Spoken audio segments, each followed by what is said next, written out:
ಚಿತ್ರದುರ್ಗ ಒಳ ಮೀಸಲಾತಿಗೆ ಬೃಹತ್ ಪಾದಯಾತ್ರೆ ನಡೆಸಲಿದ್ದಾಗ ಷಡಾಕ್ಷರಿ ಶ್ರೀಗಳು ತಿಳಿಸಿದ್ದಾರೆ. ಚಿತ್ರದುರ್ಗದ ಪತ್ರಕರ್ತರ ಭವನದಲ್ಲಿ ಪತ್ರಿಕಾಗೋಷ್ಠಿ ನಡೆಸಿದ ಷಡಾಕ್ಷರಿ ಶ್ರೀಗಳು ಮಾತನಾಡಿದ್ದು, ನಮ್ಮ ನ್ಯಾಯಯುತ ಹೋರಾಟವನ್ನ ಸರ್ಕಾರ ಕಡೆಗಣನೆ ಮಾಡಿದ್ದು, ಮೀಸಲಾತಿ ಕಡಿತ ಮಾಡಿ ಹುದ್ದೆಗಳನ್ನು ಭರ್ತಿ ಮಾಡಿದ್ದು, ಇದು ಮಾದಿಗ ಸಮುದಾಯಕ್ಕೆ ಮರಣ ಶಾಸನ ಬರೆದ ಹಾಗೆ ಆಗುತ್ತದೆ.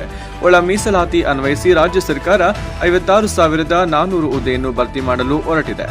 ಆದಿ ಜಾಂಬವ ಸಮಿತಿ ವತಿಯಿಂದ ಮಾರ್ಚ್ 11ರಂದು ದಾವಣಗೆರೆ ಜಿಲ್ಲೆಯ ಹರಿಹರದ ಪ್ರೊಫೆಸರ್ ವಿ ಕೃಷ್ಣಪ್ಪನವರ ಮುಕ್ತಿ ಸ್ಥಳದಿಂದ ಪಾದಯಾತ್ರೆ ಆರಂಭಿಸಲಿದ್ದು, ಚಿತ್ರದುರ್ಗದ ಮಾದಾರಚನೆಯ ಸ್ವಾಮೀಜಿ, ಐಮಂಗಳದ ಅರಳೆಯ ಸ್ವಾಮೀಜಿ, ಹಂಪಿಯ ಮಾತಂಗ ಗುರುಪೀಠದ ಸ್ವಾಮೀಜಿ ಸೇರಿದಂತೆ ಹಲವರು ಶ್ರೀಗಳು ಆಗಮಿಸಲಿದ್ದು, ಉತ್ತರ ಕರ್ನಾಟಕದ ಭಾಗದ ಹಲವು ಮಾದಿಗ ಸಮುದಾಯದ ಸ್ವಾಮೀಜಿಗಳು ಸಹ ಭಾಗವಹಿಸಲಿದ್ದು, ಹಲವು ಜನ ಪ್ರತಿನಿಧಿಗಳು ಭಾಗವಹಿಸಲಿದ್ದಾಗಿ ಶ್ರೀಗಳು ತಿಳಿಸಿದ್ದು, ಪಾದಯಾತ್ರೆ ಬೆಂಗಳೂರು ತಲುಪಿ ಬೆಂಗಳೂರಿನ ಫ್ರೀಡಂ ಪಾರ್ಕ್ನಲ್ಲಿ ಬೃಹತ್ ಅನಿರ್ದಿಷ್ಟವಾದಿ ಹೋರಾಟ ನಡೆಸಲಿದ್ದಾಗಿ ಆದಿಜಾಂಬವ ಮಠದ ಷಡಾಕ್ಷರಿ ಸ್ವಾಮೀಜಿಗಳು ತಿಳಿಸಿದ್ದಾರೆ. ವರದಿ ಹರೀಶ್, ಚಿತ್ರದುರ್ಗ.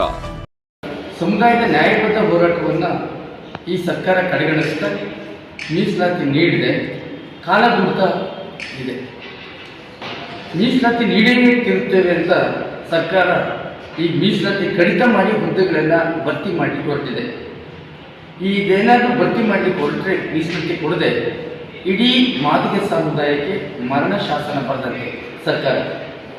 ಒಳ ಮೀಸಲಾತಿನ ರಾಜ್ಯ ಸರ್ಕಾರ ಮಾದಿಗ ಸಮುದಾಯಕ್ಕೆ ನೀಡಲು ಅನುಮಾನ ಆಗಿ ಕಾಡ್ತಾ ಇದೆ. ಒಳ ಮೀಸಲಾತಿ ಅನ್ವಯಿಸಿ ರಾಜ್ಯ ಸರ್ಕಾರ 56,432 ಹುದ್ದೆಗಳನ್ನು ಭರ್ತಿ ಮಾಡಬೇಕಂತ ನಾವು ಆಗ್ರಹಿಸ್ತೀವಿ. ಶ್ರೀ ಆದಿಜಾಂಬವ ಮಠದ ವತಿಯಿಂದ ಮಾರ್ಚ್ 11ರಂದು ಬೆಳಗ್ಗೆ 10 ಗಂಟೆಗೆ ದಾವಣಗೆರೆ ಜಿಲ್ಲೆಯ ಹರಿಹರದಲ್ಲಿರುವಂಥ ಪ್ರೊಫೆಸರ್ ವಿ ಕೃಷ್ಣಪ್ಪನವರ ಮುಕ್ತಿ ಸ್ಥಳದಿಂದ ಪಾದಯಾತ್ರೆ ಆರಂಭ ಮಾಡ್ತಿದ್ದೇವೆ.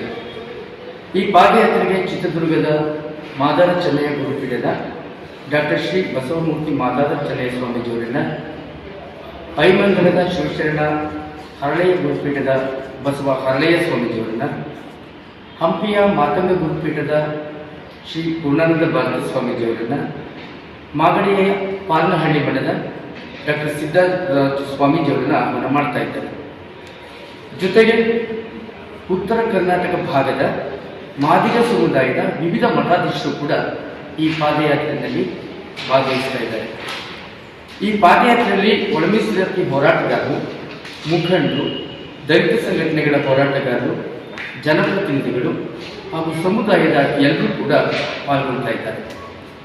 ಸಮುದಾಯದ ಸಾಮಾಜಿಕ ನ್ಯಾಯಕ್ಕಾಗಿ ನಡೆಸುವ ಈ ಹಕ್ಕೊತ್ತಾಯದ ಪಾದಯಾತ್ರೆಯಲ್ಲಿ ಮಾರ್ಗದುದ್ದಕ್ಕೂ ಮೀಸಲಾತಿ ಹೋರಾಟಗಾರರು, ವಿದ್ಯಾರ್ಥಿ ಯುವಜನರು ಹಾಗೂ ಪ್ರತಿಯೊಬ್ಬರು ಕೈಜೋಡಿಸಬೇಕು ಅಂತ ನಾವು ಕೇಳ್ಕೊಳ್ತಾ ಇದ್ದೀವಿ. ಬೆಂಗಳೂರಿನವರೆಗೂ ನಡೆಯುವಂಥ ಈ ಪಾದಯಾತ್ರೆ ಬೆಂಗಳೂರು ತಲುಪಿದ ನಂತರ ಬೆಂಗಳೂರಿನ ಫ್ರೀಡಂ ಪಾರ್ಕ್ನಲ್ಲಿ ಅನಿರ್ದಿಷ್ಟಾವಧಿ ಧರಣಿಯನ್ನು ಕೈಗೊಳ್ತಾ ಇದ್ದೇವೆ. ನಮ್ಮ ಜೊತೆ ಇಡೀ ಮಾದಿಗ ಸಮುದಾಯ ನಿಂತುಕೊಳ್ಳುತ್ತೆ ಹಾಗೂ ಹಕ್ಕೊತ್ತಾಯವನ್ನು ಮಂಡಿಸಿ ನ್ಯಾಯ ಕಂಡುಕೊಳ್ಬೇಕು ಅಂತ ನಾನು ಆಗ್ರಹಪೂರ್ವಕವಾಗಿ ಸರ್ಕಾರವನ್ನು ಕೇಳ್ತೇನೆ. ವಿನಮ್ರಪೂರ್ವಕವಾಗಿ ಸಮುದಾಯದವರನ್ನು ಕೋರ್ತಾ ಇದ್ದೇನೆ.